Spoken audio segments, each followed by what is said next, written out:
مرد اور عورت کے ملاپ سے ہی انسانی نسل بڑھ رہی ہے۔ دونوں کے تعلق سے آگے چل کر خاندان اور معاشرہ وجود میں آتا ہے۔ انسان آپس میں مل جل کر رہتے ہیں، ایک دوسرے کی مدد اور تعاون سے زندگی گزارتے ہیں، یعنی کہ انسان معاشرے کے بغیر نہیں رہ سکتا۔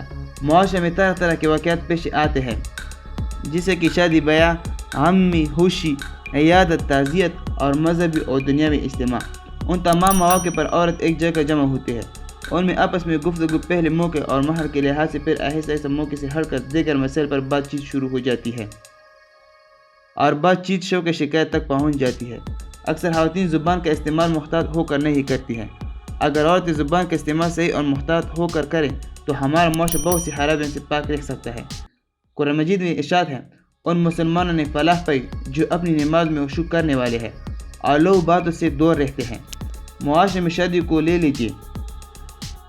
شادی سے پہلے منگنی کی رسم ہوتی ہے، دونوں طرف سے عورتوں کا آنا جانا ہوتا ہے، رات بھر ڈول بجا کر گیت گایا جاتا ہے۔ عورتیں اور لڑکیاں، محرم اور نہ محرم، سب کے سامنے ناز و نخرے سے چلتی پھرتی ہے۔ اس طرح کی محفل میں زیادہ تر بہو اپنی ساس کی شکایت اور دیگر غلطیاں بیان کرتی ہے۔ اس طرح کی محفلوں میں مذاق میں جھوٹ بھی بولا جاتا ہے، جو کہ جائز نہیں ہے۔